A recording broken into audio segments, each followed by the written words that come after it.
فانصب وإلى ربك فارغب.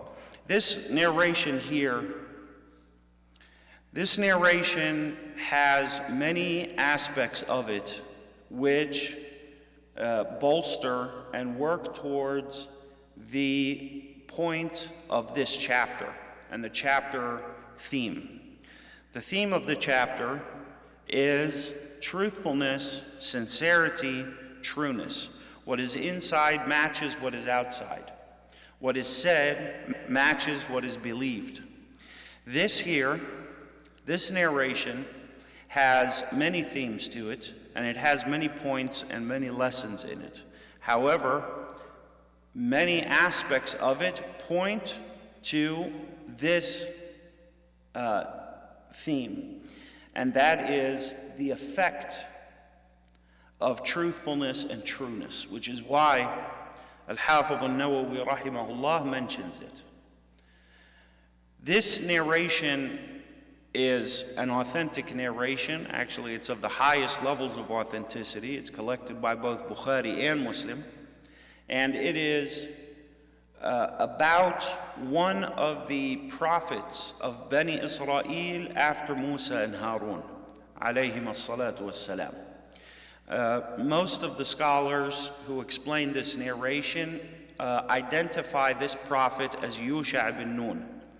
Yusha ibn Nun is the person who is mentioned in the Quran that Banu Israel came to when they requested a king be appointed so that they could go for jihad in Surah Al-Baqarah and in the story of Talut and Jalut. And so this narration here speaks about one of these battles of Yusha ibn Nun alayhi salam, or this prophet of Bani Israel that our Prophet sallallahu alayhi wasallam tells us of. The Prophet sallallahu alayhi wasallam says that one of the prophets, salawatullahi wa salamuhu alayhim, was preparing his people to take them to battle, to lead them into battle.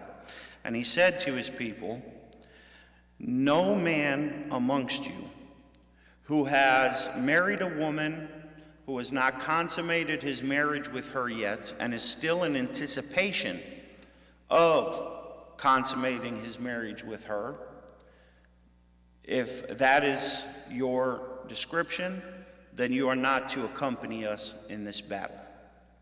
He says, "And no man amongst you who has built any buildings or structures and has not completed the roof on said structures and seen these building ventures to their ends, and they are still in the process of doing that, none of you who is of such description is to accompany us. Nor anyone who has livestock, and there's a season for livestock, a season when the animals are in heat and it's a mating season, and then there is a season when these newborns start to be born. And that's a very exciting season for people who are in that business, and it's a very big thing. I don't know if anyone here has been exposed to that, but when I was a child, we had, people in our family had livestock and so forth. And when it was coming close to the time when the livestock was going to be born, we would go and sleep actually in the pen with the cows or the sheep or whatever it is that we're waiting on, to be there at a moment's notice, our very Bedouin form of being on call for the birthing of these animals. It's a very important thing. If you're not there, things could happen. You could lose a lot of money. It could be the difference between a fruitful season and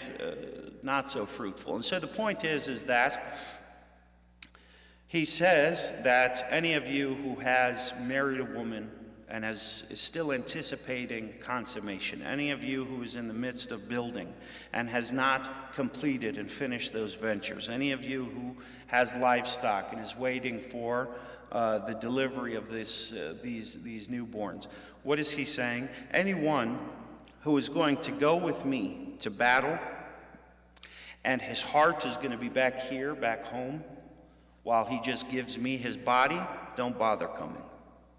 We only want men who are, as the Prophet sallallahu alaihi wasallam described our Prophet sallallahu alaihi wasallam, he described them as shurtatul maut, the platoons of death, those men who are going, anticipating martyrdom, and are going to be very disappointed if they have to come back home.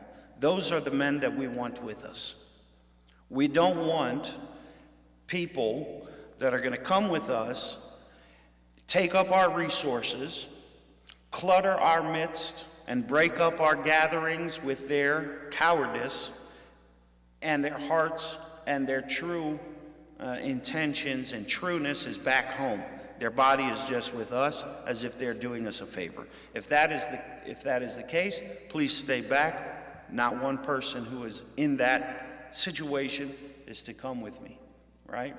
And we're always seeing this as the portrayal of the good soldiers, you know. The soldier has a little picture of Mary Sue, and this is my gal, you know, and I'm going back home, and we're going to go eat cheeseburgers together. This is not a soldier. A soldier who accompanies prophets, they are, as Allah subhanahu wa ta'ala said, وَكَأَيٍّ مِّن نَبِيٍّ قَاتَلَ مَعَهُ رِبِّيُّونَ كَثِيرٌ فما وهنوا لما أصابهم في سبيل الله وما ضعفوا وما استكانوا والله يحب الصابرين. So these men who accompanied the prophets into battle, they are the best of men. They are the men who are going to paradise. They see themselves on the stoop of the gates of paradise, and if they can't get in this time to paradise, they are going to be very disappointed. Their heart is already ahead of us on the battlefield. As Khalid radiallahu anhu, many of us probably have heard, would send in his letters on occasion to his enemies before he would arrive with the mighty armies of Islam, that I'm coming to you with men who love death as much as you all love life. Those are the kinds of men that are to accompany me in this battle. And so this is in order to thin out the fodder, to thin out what we call the cannon fodder. We don't need them in our midst in this battlefield. And this is not just the situation with this prophet and messenger. The companions radiallahu anhum in the battles of Ar-Ridda as well made similar requests to their generals. We will discuss that tomorrow, inshallah.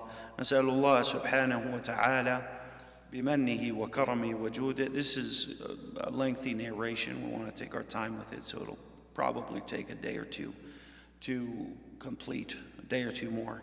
نسأل الله سبحانه وتعالى أن يوفقنا للعلم النافع والقول السديد والعمل الصالح. نسأله سبحانه وتعالى أن يعلمنا ما ينفعنا وأن ينفعنا بما علمنا. والله أعلم، وصلى الله وسلم على نبينا محمد.